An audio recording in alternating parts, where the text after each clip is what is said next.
Welcome to World Transits Today. I'm Art Granoff. Today we'll be exploring the outer planet world transits with the sun and the moon, and I'll show you a fresh way to explore outer planet, sun and moon planetary practice. Okay, here we go. Uranus, Neptune, and Pluto all together. There's a trine from Uranus to Pluto. Look at it right here. Uranus trine Pluto for 10 years. Hey, we want to see what that's about. We check Stan's map. Uranus is the experience of death and rebirth, and Pluto is the death-rebirth struggle. From 1960 to 1972, we had the 60s. Hey, guys grew their hair, women threw out their bras. Plus, we had race riots in the United States, and we had the Vietnam War. It's pretty intense. Also, for the French Revolution from the late 1790s, liberty, fraternity, and chop their heads off. So that was a pretty tough time, too. Uranus trine Pluto for 10 years. Just started. Check it out recently. And also Uranus sextile Neptune. That's only coming on for 6 years. What's that about? Check here in Stan's map.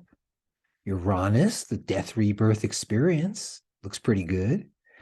And Neptune, the amniotic universe.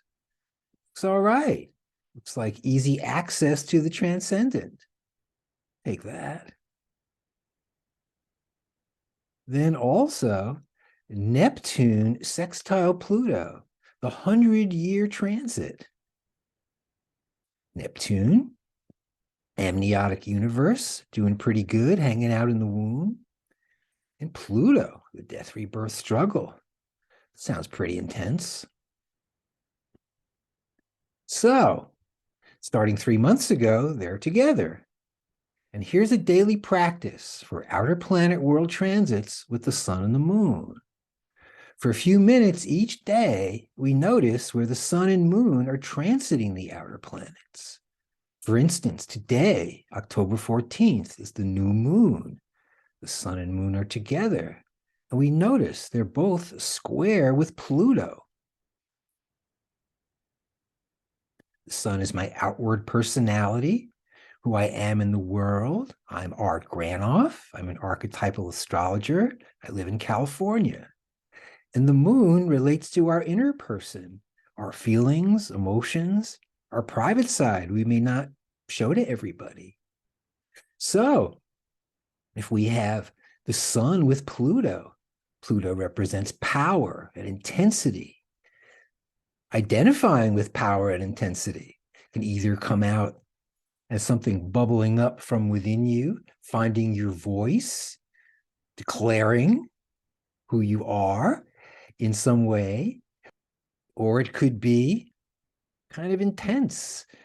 You're feeling not settled and you just want to do something powerful in some way. We have the moon with Pluto. Okay, the moon, our inner person, our inner side, our emotions with Pluto. Could be an emotional catharsis, enjoying intense, beautiful emotions. Or it could be our emotions with Pluto could be over the line, way intense. And you know what happens when that occurs. Now I'm going to show the sun and the moon transiting the 3 outer planets for the rest of the month. Okay, and here we are with Uranus, Neptune, and Pluto all together with the sun and the moon for today. And tomorrow, we notice the same. Then, moon opposite Uranus. We know Uranus is BPM4, released from mama's body. And we just talked about the moon being our private side, our inner emotions.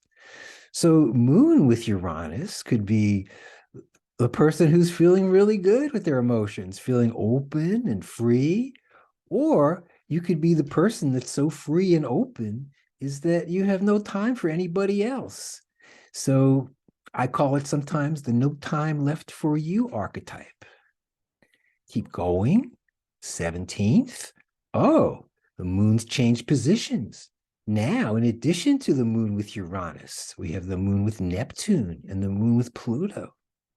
The moon with Neptune. Neptune relates to our imagination, what's ideal, unitive consciousness. Sounds pretty good.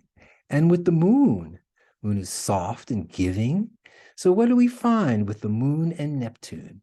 Usually, some person that's open, that's extending their hand out, who wants to help. Though, you ever hear of someone that wants to help too much?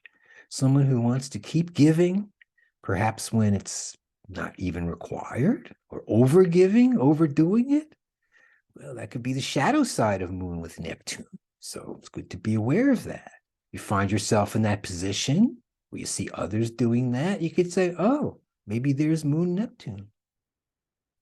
And also moon with Pluto again. Pluto being Hades, the underground, the underworld, what's hidden.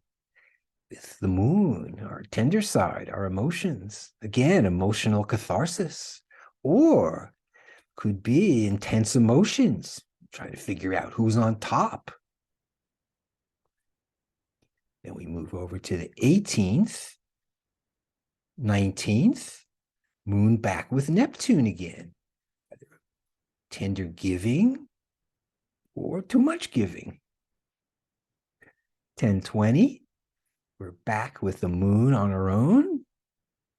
1021, moon Pluto, moon Uranus, and moon Neptune. That's pretty good. It's the moon with the 3 outer planets. Also, you could consider, if you're a psychonaut, this looks like a good day for a journey. The tender side of us with the 3 outer planets. Next day is the moon with Pluto. Then we go to the moon with Uranus, and so on. What you do each day is you study where the sun and the moon are in relation to the outer planets. It's a practice. It's like playing scales on your flute or etudes. You're just trying to go over these things over and over and over again. You're just practicing till you get them right. 25th, the moon with Neptune. With Neptune again. And then back to the full moon. Sun, moon with the outer planets. Thanks for joining me for exploring the outer planets with the sun and the moon. I say try this practice for a month. See what happens. I found it works pretty good. Thanks for joining me. See you next time.